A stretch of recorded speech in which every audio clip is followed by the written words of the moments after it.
All right, that's the time when you put on your headphones and you put up the sound wherever you are around the world. Good evening, welcome to Thursday Night Live. And of course, right here on the show tonight, it's going to be very busy. The couch will have all sorts of guests, exciting trophies to look into. And you know what? You can ask anyone who's like 90 years old. They have not won as many trophies as what we're going to be seeing later on. Well, Bafana Bafana will be in pursuit of trophies as well as they take on the might of Ghana. Man, looking forward to that game. But before all of that, you would have woken up to news that Ibrahimovic was saying goodbye to the Americans that he loves so much, or to LA in particular. I don't know, but there's all this controversy around that man. But before we get to the controversy, let's talk about a man who's climbing the ladder. Yes, Austin Vanga has got a job at FIFA. What exactly will he be doing? Let's quickly have a look at that, though, because he secured himself a cushy job and one that will take him right around the world. All right, so that's a man that was at Arsenal for something like, 22 years, 3 Premier League titles that he got under his belt and 7 FA Cup victories that he did manage. He's going to be the Chief of Global Football Development and is there to oversee IFAB, coaching programs, technical analysis, as well as tournaments all round. So yeah, we say good luck to the 70-year-old who's making it big. Imagine, yeah, a lot of people at 70 are looking for employment. Austin Vanga just walks into employment. Imagine of Gavin Hunt, who's seen triple back-to-back league titles. Thinks he's an old man now, can't do anything. Gets a job at FIFA. Whew. You know what, Gav, before you say anything, look at this Hall of Fame of trophies that are here. Medals, trophies, plaques, you name it. All of them. Do you know who they belong to, Gav? This young man, yeah. All at the age of 8. But the problem is there's no money with him. No money? No, Not yet. Not even 1 cent? Unbelievable. Fantastic achievements. You can't buy this. I mean, you're a golfer yourself, Yeah. Gavin. Have you ever seen something like this? Unbelievable. At his age to win so many trophies is fantastic. And hopefully one day we'll see him lift a major trophy. I think he's close to that. Well, you know, it's a long way. He's a long way from that, but Yeah.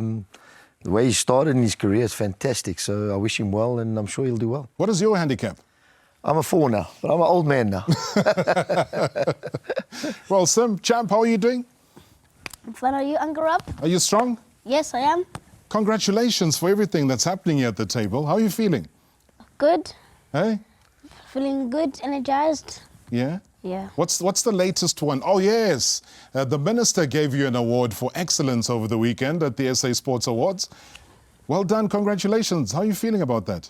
I'm feeling proud. Yeah? I'm feeling honored, feeling thankful, and feeling good for my hard work. What did he say to you?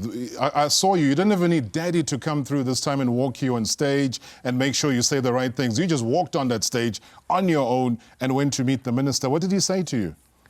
We said, well done, great job for managing to get the Minister's Excellence Award. Did he say what it meant to you, or did he say what it means to him? He He didn't really. just said, well done. He just said, well done. Yes. And you are Simthandile, angit? Yes.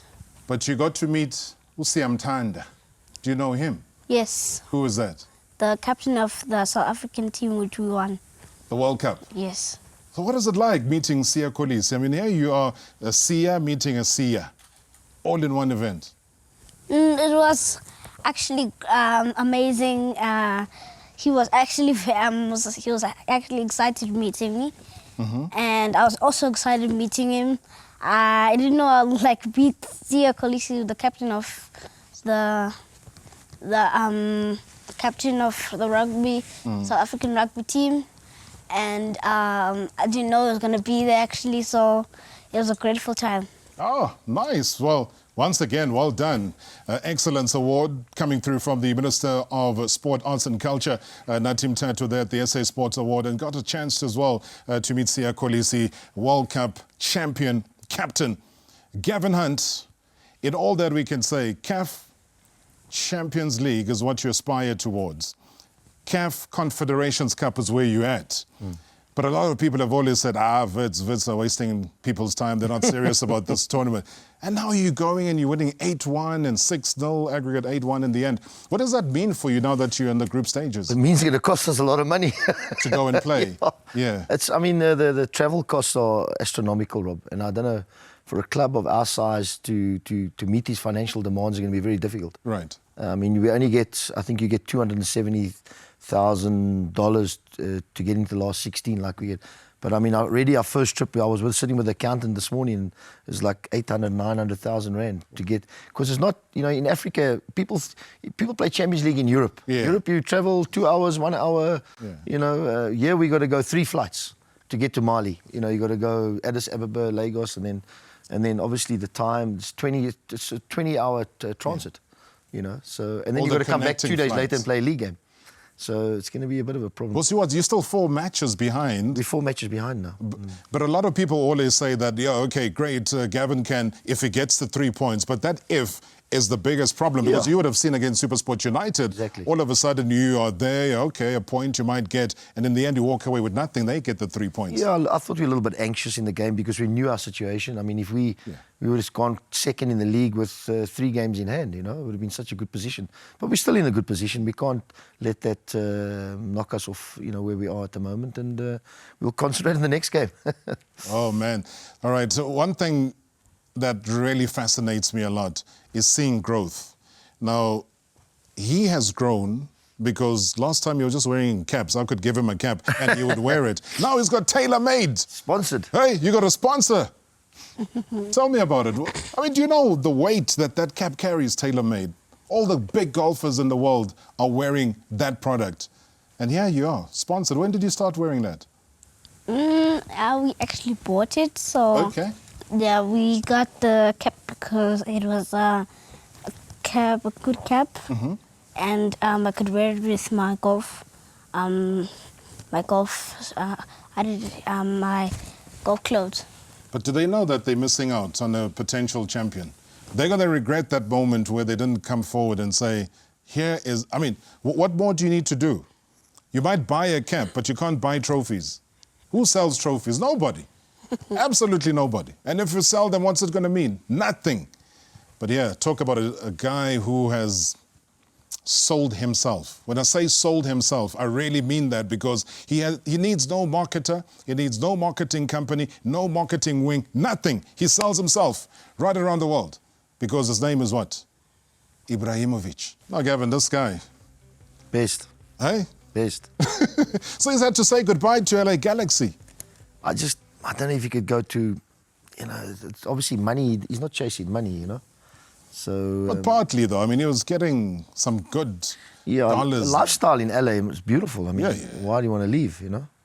But maybe it's because of where he's going to next. What do you make of him as a footballer? Because when he got to Manchester United, things were not as rosy. He was not able to play. You see Romelu Lukaku as well, limited somewhat, but goes to Italian Serie A, and all of a sudden he's banging goals almost every week. There's no doubt the English Premier League is that the intensity is very high. Yeah. And I think, obviously, as you get older, you find the Wayne Rooneys and all of them sort of left to go play at a league that's a little bit lower, the intensity.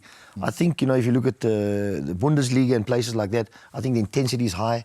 You know, same as the English. So you generally won't find too many players who over the age of 35 playing in that league. Where the Italian league is a much slower league, right? Generally, you know, it's always been that way.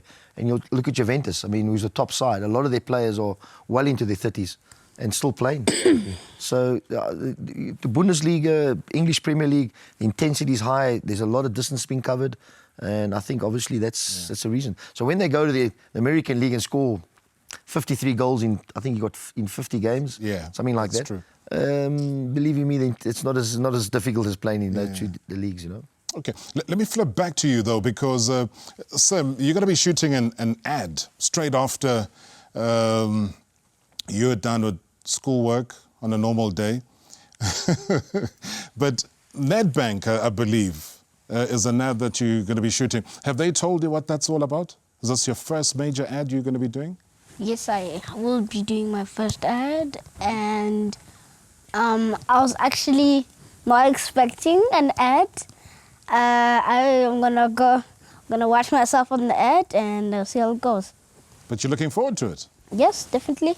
Now, you're off to Malaysia. Now, this guy's been to more countries than any of you that are watching this broadcast right now. Well, certainly more than I have. Australia, he was able to go to, and he went cleaned up. Went to Canada, went to Scotland. You know, you're off to Malaysia soon? When you're leaving soon for Malaysia, right? Yes, I think in about 2 weeks. In about 2 weeks? Yes. Another major tournament there? Yes, I think it's the US kids one.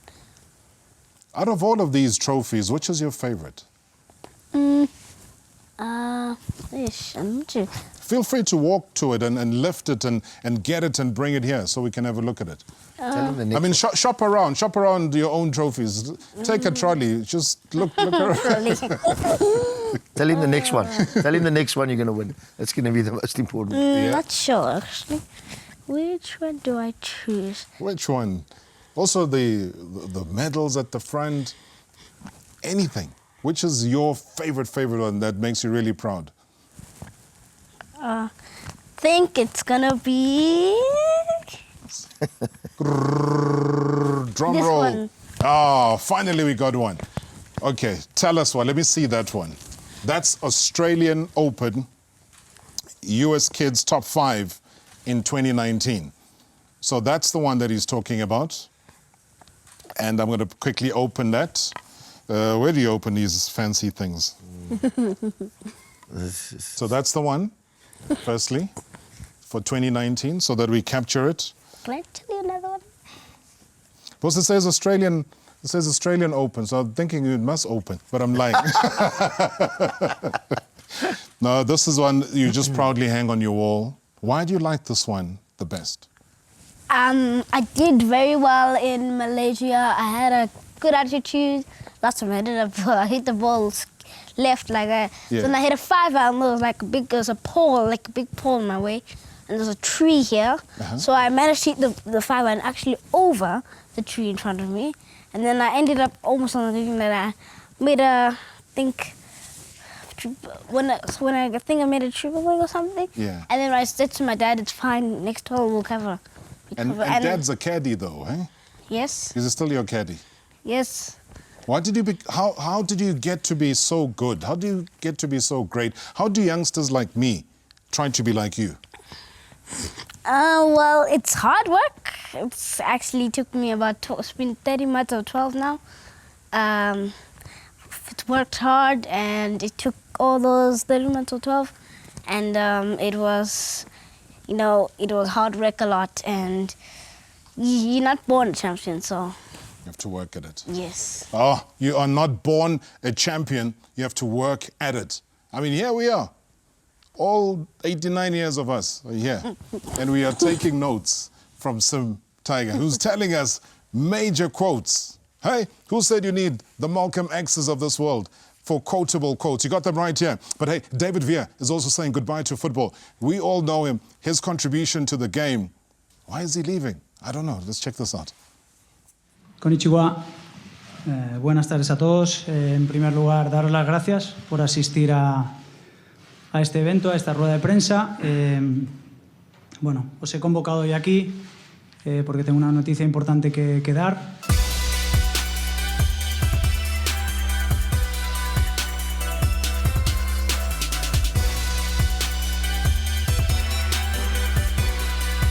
Es una decisión por mi parte muy meditada, muy hablada con la gente que me quiere, con mi familia, con la gente que ha estado al lado de mí durante toda mi carrera. Y es un tío estupendo y luego pues como profesional creo que es alguien donde mirarse, ¿no? Un jugador que no solo era capaz de ser letal en el área, sino... Me encuentro bien, he podido hacer bastantes goles que han servido a Wiesel a hacer unos cuantos puntos, que eso es lo más importante para mí. Pero siempre me he dicho a mí mismo un lema muy claro y una frase que es prefiero dejar el fútbol antes que el fútbol me deje a mí. All right, well, we wish him the best of luck. Did you ever rate him much as a football player? Fantastic player. Great player. I saw him play in the World Cup here in 2010. Yeah. Yeah, he was here. Yeah, fantastic. Good goal scorer, you know. Ended up playing in the wing because the way the system that they played, but a fantastic player. All right, we always link success, especially when it comes to the Absa Premiership, when it comes to the league, with you as a coach. Firstly, because you've set very high standards for yourself. And it was quite funny, though, where they hadn't played for the longest time. I think we're trying to look at the last fixture that Wits played. It was like they last played during the Easter break. You know, they still haven't played, but they're still number 3. You know, obviously up until the last weekend where they came but stuck. I mean, surely that must mean something where guys are playing week in and week out. You're 4 games behind, but you're still maintaining a top 3 position. Yeah, it was difficult because we were travelling in Africa while they're playing, and, you know, you're travelling and you can't get back in time and those type of things. So it was a bit of a problem. But in saying that, it's been well worth it on that front. Now we've got to get the league front going because we are behind. We're going to get hurt now in January because we're going to have to play 9 games. So and you've got Horoya that you're playing, and the ones at home. Horoya, I think you play at home, and then you've got to play the other match away as well. Christmas, I think, luckily we got the Christmas game is at home. We don't have to travel. So nice. 28th, 28th, So we're okay. In between that very busy period overall. Now, Thierry Henry, as you know, didn't really have much success. It's difficult to do the job that the likes of Gavin Hunt have to do, despite the fact that he played gazillion games for Hellenic, went to coach at 7 Stars, did a brilliant job there, bringing up the likes of Benny McCarthy, going across Morocco Swallows, making them win what was then the Absa Cup, going to Black Leopards. Not easy to go all the way to Thohoyandou, but got Black Leopards into a top 8 place for the very first time. After that, Black Leopards were looking down at the bottom of the table, fighting relegation almost every season. But he was responsible for that. SuperSport from 2007 up until 2010, back-to-back league titles at Wits. It was almost 100 years, nothing. And he came through, managed to give them that league title. And that's the nature of the achievement, which the likes of Thierry Henry have found that it is difficult when you're going there. Whether you're coaching Monaco or you're trying to coach a national team, it is not easy. But is that some kind words to say to an up-and-coming player who has set the world alight? Kylian Mbappe, let's hear him out. Now I think it's a good idea also for the fans that don't have the opportunity maybe to travel and see big games and see big players, apart maybe in the qualifiers. But to see a game of that magnitude in your country, maybe it doesn't happen often. So on that side, for the game, I think it's a good thing, for the fans being able to promote the game all across Europe. But say that it's the only stadium that could have hosted the final. No, could have been anywhere. But since they have decided that it's at Wembley, I think it's a good stadium to have it. France also, Belgium, Holland, Italy back, Germany. I can name. I know people are going to say, "When are you going to stop?" But it's true. You saw in the last World Cup, you had four European teams in the semi-final. No one thought that Croatia was going to go to the semis. No one thought that England was going to go to the semis also. So you always have 1-2 surprises. All right, talking about those surprises overall, though, Gavin, when you look at the league and you look at acquisitions, transfers, who you've been able to get across, how would you rate the players that you've had? I think you surprised a lot of people when you brought in Duty, firstly. Well, it's for free. But does it still have that spark from what you've said? I mean, your assessments have been there and I've seen him play. Yeah, look, I mean, Robert, we to be fair, this season we haven't bought anybody. Yeah. So we operate in the market where free and players are out of contract market, and which is a difficult market to work in because everybody's fishing in the same pond. Yeah. It's only the two or three big clubs that can actually purchase players and get, and which we didn't do. Now that we've got into the CAF Cup in Africa, I think we're going to have to acquire certainly 1 or 2 players, which we are doing at the moment. We're trying to. Yeah, I mean, one of the things that you would have been delighted to see, though, is a Gift Matupa scoring 4 goals on the road. I mean, does he give you the consistency? We know of his potential, but does he give you that? I said to him on Monday morning, I don't want you to score 4 goals in one game. I want you to score 4 games in a row, 1 goal, 1 goal, 1 goal. Yeah. Do you understand? Because there's no good scoring 4 in one game and then don't score for 5 games. So that is we need that consistency, and you've got to be doing the same things on a game, every game per game, which me and him fight every day because he doesn't do it. If he gets himself in the right positions, make the right sort of movements, and So we work on it in training every day, but it's, sometimes with players it goes in here and comes out there, All right, I think I've got a solution for you, because as we were listening to Thierry Henry, here he is chatting about a player that maybe you might want to purchase. I know you've got the financial means here. Kylian Mbappé. Sure.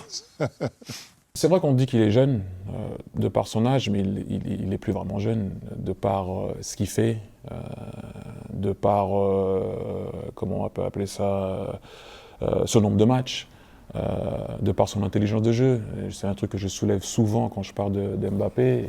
On parle de sa vitesse de pied, ses dribbles, ses buts. Je pense qu'on va en parler pendant encore 20 ans.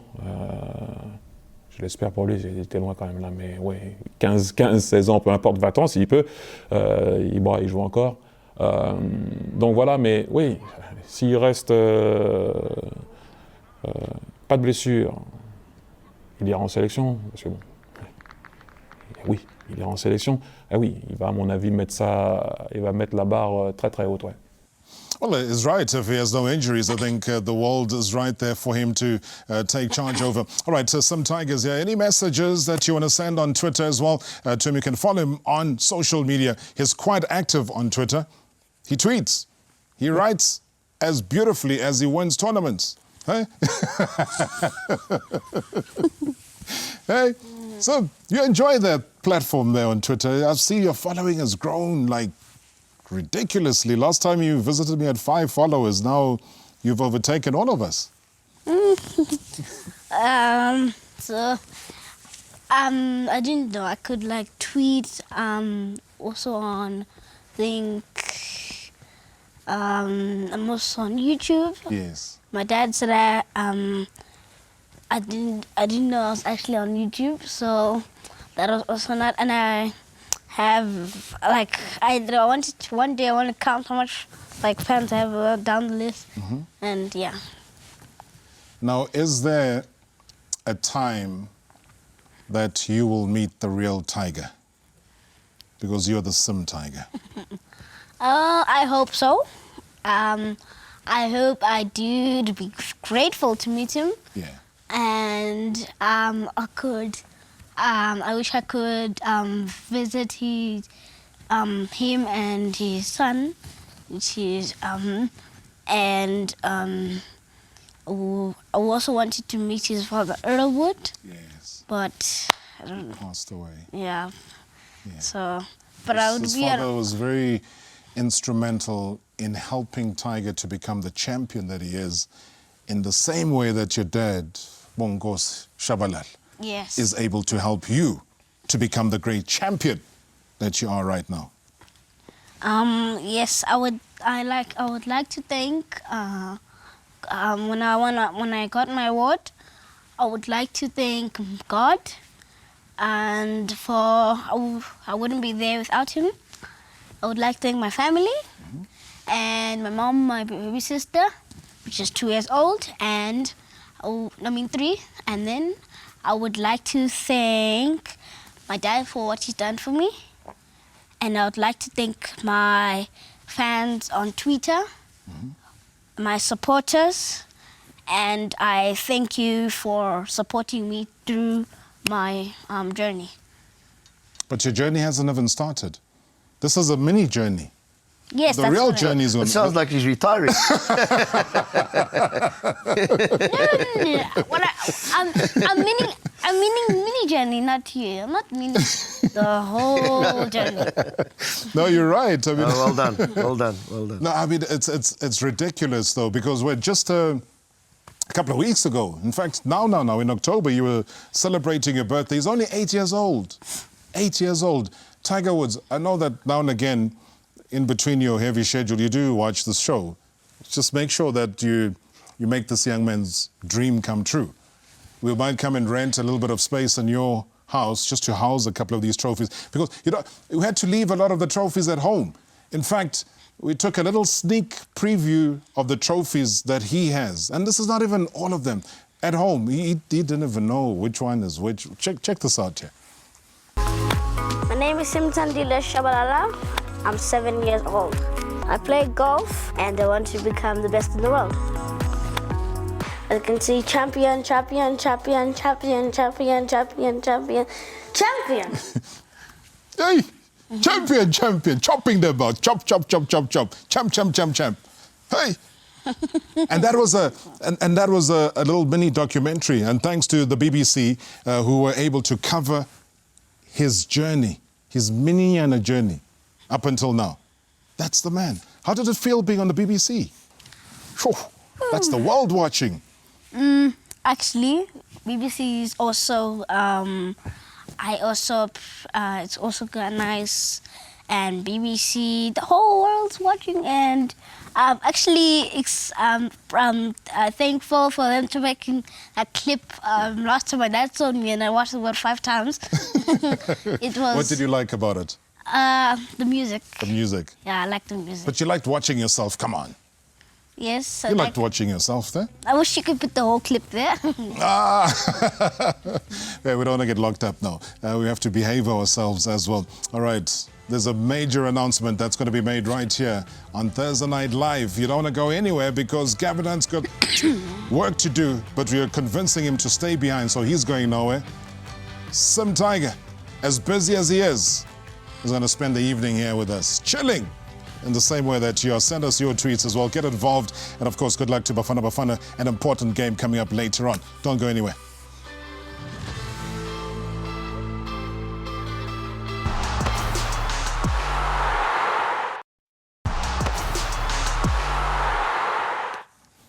Right, welcome back. You're watching Thursday Night Live. And, of course, as we said, a very busy show here today. And we got the champion, Sim-Tiger is here. Gavin Hunt is here. Lots of your tweets are coming through on social media. We'll tell you about our brand new guest in a second. But let me tell you a couple of achievements, though, because if people think I'm lying, Sim-Tiger, 8 years old, right?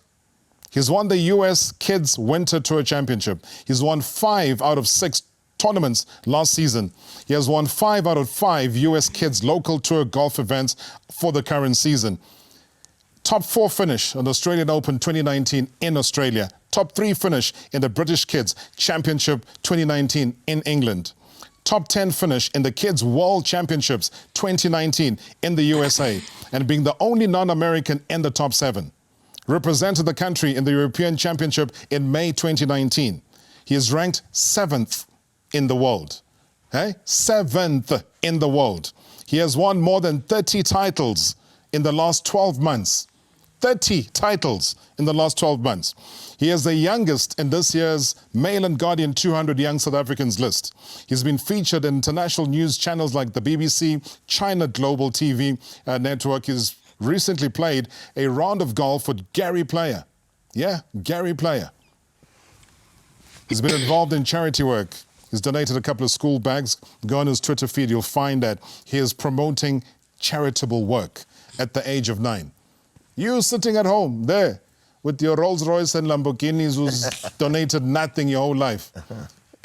Hey, what do you have to say about that? That is the problem.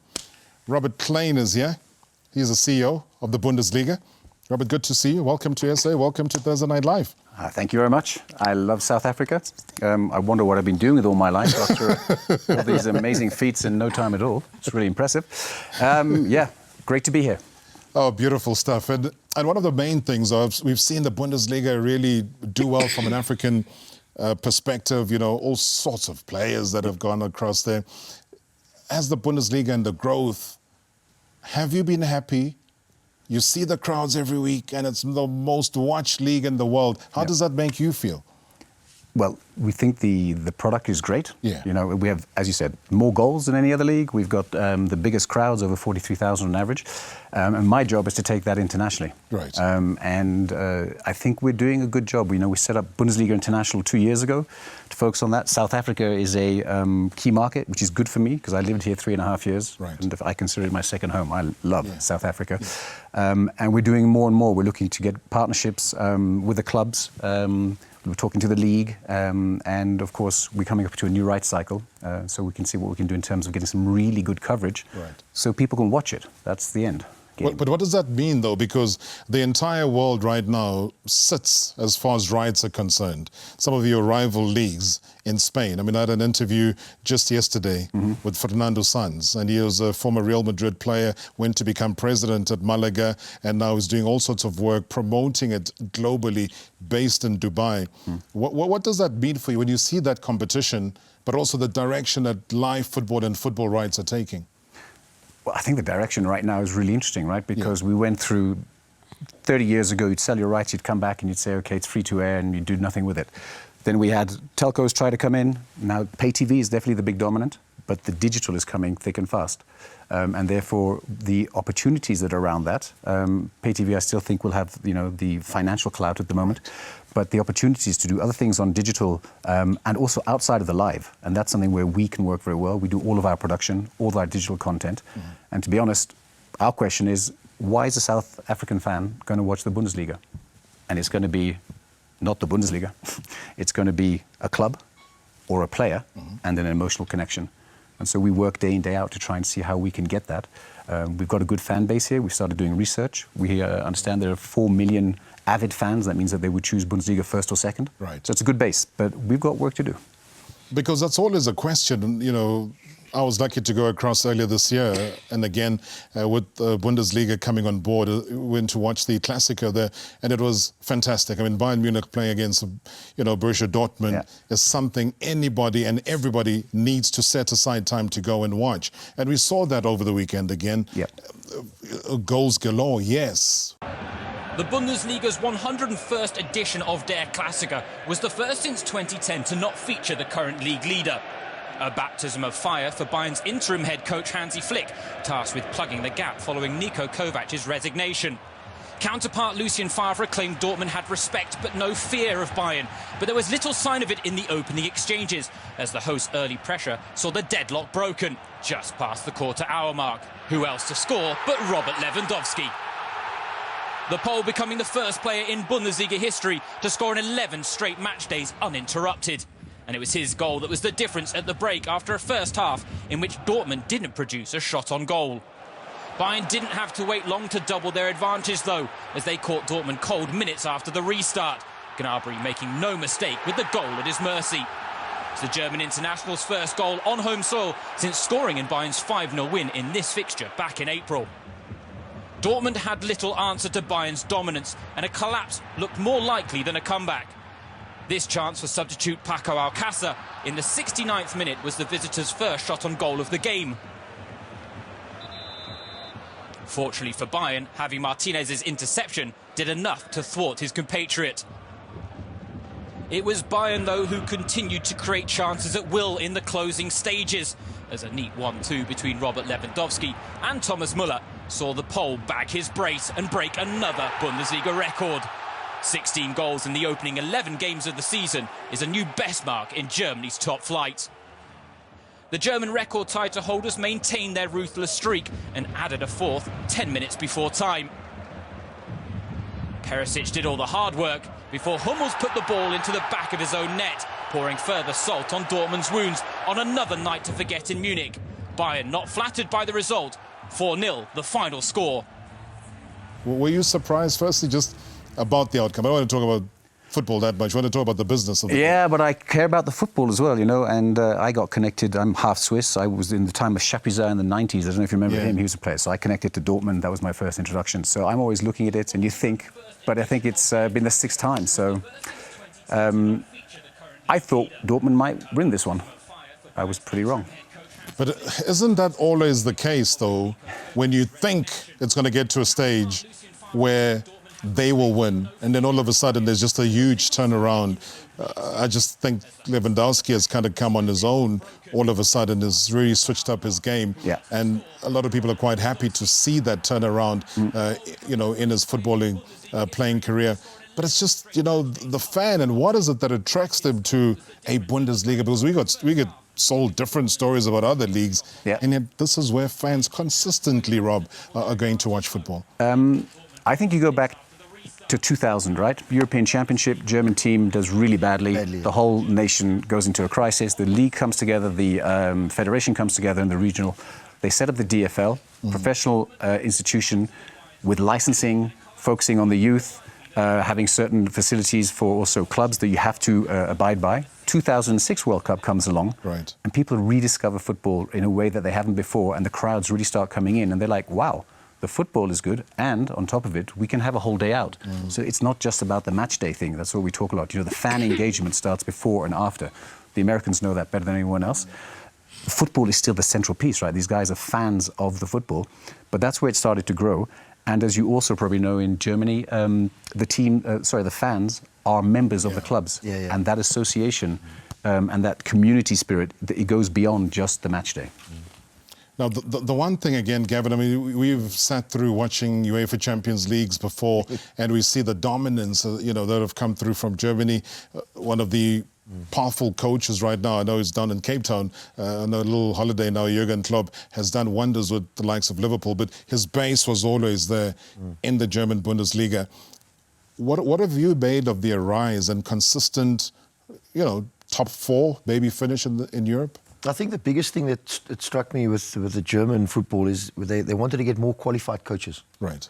And that 2000, I think there was a big wake-up call for them. They did so badly. And they got more. There was a big drive to get more qualified coaches and get more youth German players through the system. I think, I'm not quite sure how many foreigners can you allow in your teams. It's not limited. You see, yeah, we allowed 5. Yeah. I think 5 is even too much for us. Well, so you've got a lot that are naturalized South Africans who are technically not you know, local. I think that if we try and align ourselves with the German, we need to get more qualified coaches. Yeah. That's certainly, Africa does, full stop. That's why we can coach our own and have our own, you know, own way of, if it's a way of playing or a way of thinking. And I think that's certainly we need to do that. That'll spread through to the youth. Then we can get our youth coming through. We need to get more younger players through our system at a much faster rate through our leagues and that. And I think that's what Germany, I think, you know, that wake-up call. And we should have had the same wake-up call. I think, look at the last few years. We never qualified for World Cups. And we should have had this big drive.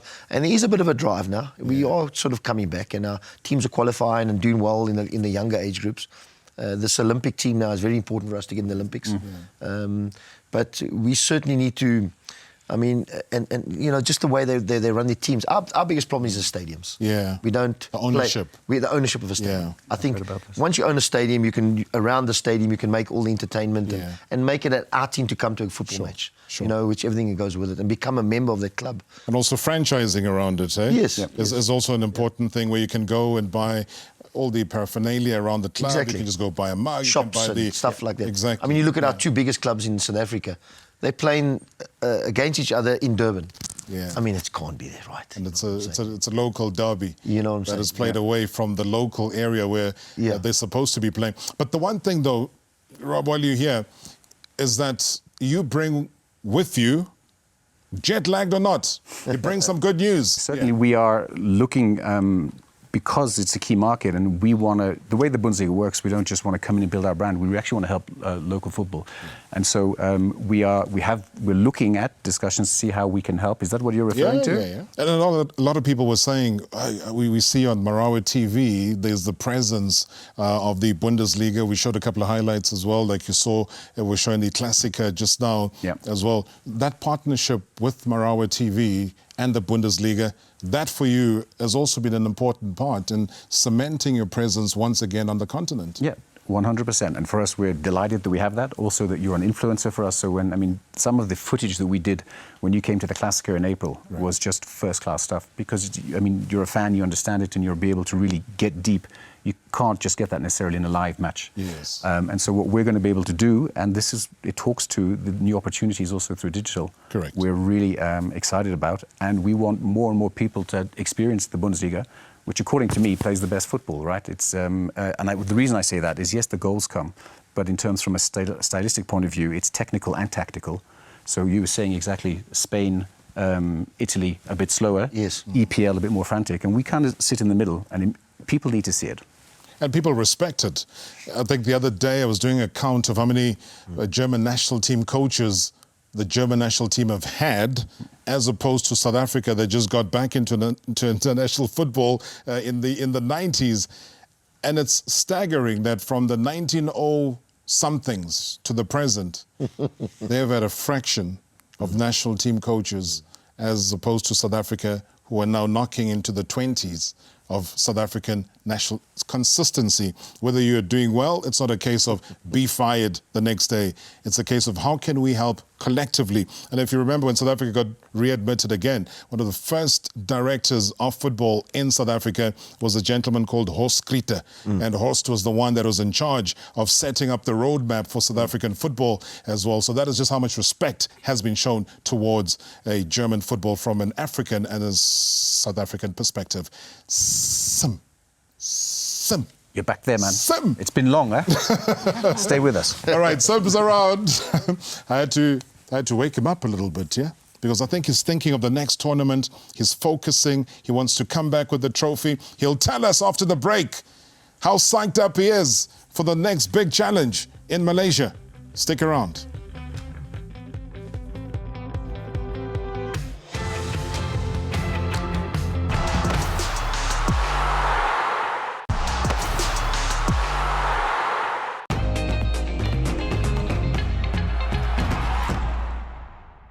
Of top-class pedigree.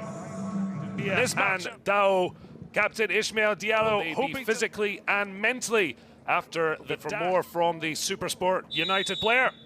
But underway here as Cote d'Ivoire take on South Africa. Opening goal against Riave, finished with a 1-1 draw, and he hits the target. Used the bounce of the ball, now the ball across, but it's dealt across. It's a lovely ball in. Left and right, gets a bit of space. Leaves it for the volley. Oh, it's deflected. Well, I think that's gone out. No one seems particular. Blocks well, swings it in. Lutherson got time to lay it back. Good block, but a second time of that. Well, it's given away there. The goalkeeper's made an absolute hash of it. But it's Lutherson. Even worse. Bates right, goes left. It's a beautiful ball. Space at the back post. Tries to link with Lyle Foster. He's stumbling, but he's got a chance. And once again, an option to the left. But it's well worked. Now a chance to strike a goal, but straight to the down, and then he's skinned. Lovely ball across. Oh, what an opportunity. Rather than Babalamin, fullback. Nakasilas, lovely little turn on the ball. Hamid Traore. Deflected cross. Johnson loses it. Dumbia looks to shape up. It's a lovely ball. Traore strikes across. He's going to try his luck. It flies in, and it's a stunning goal. Well, the midfielder, one of the quartet who had joined up late to the squad. Lyle Foster failed to hit the net, but it's fallen to the midfield. Robbed. Quick ball and then a lovely ball across. Oh, it's off the crossbar and blocked on the line. And then Dumbia lifts it in. Sangari there, but it can't reach the big man. And that is that. South Africa with a terrific victory. It was a tough old match. All right, well, Gary did speak about the under-23 tournament. That's really not going to be affected, and we've been able to see those visuals coming through. Gavin, let me throw this question at you, though, because we would always remember that period of time historically when the under-23s, whether it was Matthew Booth, David Kannemeyer, who were able to do well. We beat Brazil in the Olympic. Yeah. Kenny Njasi was there coaching. I think that day Shakes had given a card. He was watching from the grandstand, etc. But the thing is, it's about the quality of the team that was there. When you look currently with what we have, do we have enough that we can send off to the Olympic Games and have as much pride in this current team as we did then? Yeah, I do. I think I'm very disappointed what's happened here so far, because they went there with 13, 14 players, and 4 or 5 were held back because of the league was still going on. You know, I think there could have been a bit of better organisation between the league and the team to get, because we could. Our fixture was the one was affected because there was 2 players from SuperSport. But in saying that, I think we don't pay enough attention to these type of tournaments, and I think we need to do that, because these are flagship tournaments. These are tournaments that can showcase our players around the world, you know, by getting to the Olympics and that. And we don't. Some of these boys, I mean, they'll get discovered from this tournament. You know, really, clubs will be watching these type of games. And a boy like McQueen and Mabule, they're very, very good players. And we're just talking about going to the Bundesliga. I mean, You know, these are boys that I think have got a great chance to play at certainly at a higher level and a better level. And these type of tournaments will put them in the shop window a little bit more. And we as a country, we certainly don't pay enough attention to our 17s, 20s, and that type of, you know, that type of situation. Because, again, as part of the Bundesliga reach, I think Gavin alludes to it now, Rob, is that you're doing for the global grassroots development program that you do have? Kudos to Bundesliga for realizing that they have to go beyond football to change lives. It is an incredible project. It doesn't get any better.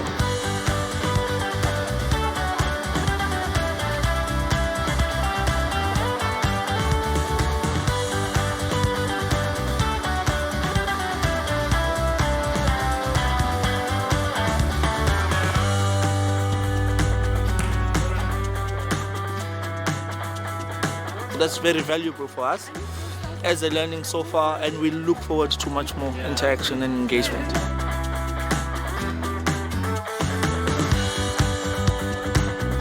Yeah, it's good to see the smile on the faces of the children. How important is that as you travel, especially within the African continent, to try and develop that is called grassroots? For us, really important, because it's also the way that we, I would say, function as a league. So we said, yes, we want to grow the Bundesliga, but we believe that we have certain things that we can share, knowledge, coaching, whatever it is, stadiums, you can talk about it. And so we do look for partners like that. And as you may know, we have in South Africa, we struck up a partnership with the Mandela Group, who work in the informal settlements. And they have these safe hubs, which are amazing, and basically give these kids an opportunity to do schooling, but also then a lot of sport. And so we've joined with them, and actually when Werder Bremen came down in January, we were already down there with them. That's part of development. Maybe you want to share your thoughts as well. Maybe one of those frustrated people that want to know and where to watch the Bundesliga.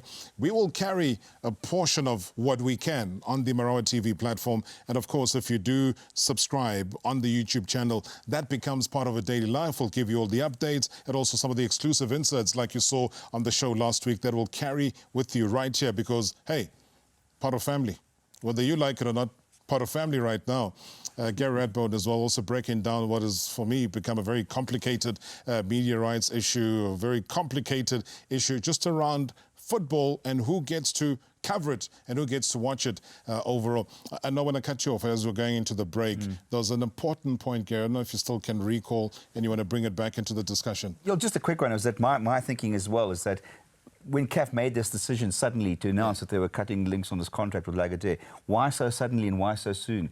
You know, why the timing of it. The timing of it. You know, why didn't they just go behind the door, behind the scenes, go to Lagardère and say, listen, we've been given this instruction by the Egyptian courts. Let's sit down and try and figure a way out of this and try and smooth the transition. If we have to end the contract, let's this kind of just wild announcement. I mean, Lagardère said they only heard about it in the press themselves, basically. It wasn't even, that was where they first heard about it. It was a completely, just this reaction. And I think that to me is either they're just not considering things properly, not doing things properly, or, as I said, they are deliberately trying to kind of create... But how do we look at all that has happened and we say there's got to be a way forward? I mean, you're sitting here with football purists, business purists, from what Rob has been doing with, you know, the great work within the Bundesliga. How do we resolve all of this? How do we not allow things like this to happen, especially when we're trying to showcase the best of the African game? And we know how African football has really dominated leagues around the world, and you have so many of the African players. I mean, we were talking about Liverpool early on. They got two really top players in one team from the African continent. And we've seen with the Chelseas in the past who've also harbored and garnered African football talent, whether it's the Man Cities, whether it's in the German Bundesliga, whether it's in the Italian Serie A, regardless of where it is. So when it's time that Africa, Gary, has to showcase its best, and then we get caught up in all, it's almost like national teams who are fighting for bonuses. Nothing gets done in camp, but just before kickoff, the guys are going on strike. It's all about the bonus, but last minute, it's about that timing you're talking about. Exactly. Look, to me, it's a simple thing, basically. It's an utter and total failure of leadership in African football, right across the continent. I think in South Africa we're lucky because we've had a much better. People have been much more serious about the way things have been done, and I think the environment has been much more conducive to creating something that works. But largely, and I think CAF is completely. It's the level of incompetence, the levels of the failure of leadership of football on this continent is absolutely and utterly staggering. But everyone is celebrating. Ahmed's come in. He's in power. Things are going to change. No more Isaiah Doe. Therefore, things will change. When I hear that, I get worried, though, because what then should happen? Yeah. It's a real challenge because exactly that. How do you replace the people that don't have the vision for leadership, the capability or the vision for leadership with the people that do? And the problem is there's too many vested interests. There's too many people that purport to support change, but all they're doing is supporting change for their own benefit rather than looking at the bigger picture of the game. The fact is that nobody is putting football first or the national interests of football in that country first. They go into these things, they say, okay, what's in it for me? And that's a big, big problem. And that's Gavin, the problem. Final word from you. You are Austin Vanga. You've got this cushy job at FIFA. You're going to be dealing... I wish. Yeah? It looks like whoever you made angry at SAFA does not want to give you the Bafana job, that's for sure. But maybe I'm too honest. That's the honesty that I want. So here's Austin Vanga. He's got to deal with the likes of IFAB. IFAB have got to deal with the laws and the rules of the game. We got VAR, whether it's messing up or contributing positively, we don't know. What would you want him to focus on, just given the scope and the mandate that has been given? Well, obviously, I'm more on the football side. Yeah. That's where I see the game. I think it's about education. Right. I think the world cannot go anywhere without education. We need to get educated people in positions.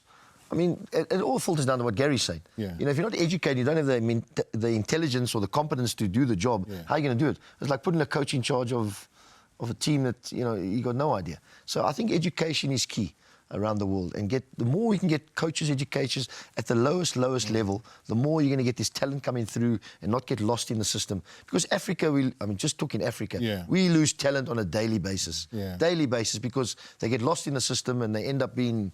I don't know, whatever they do, you know. But we need to get our best talent, South Africa and Africa, through. And that means more education in the way we run our structures. Infrastructure is huge in Africa. I mean, I don't have to go, we can go on and on about it. But you said people are coming to the game with their own interest.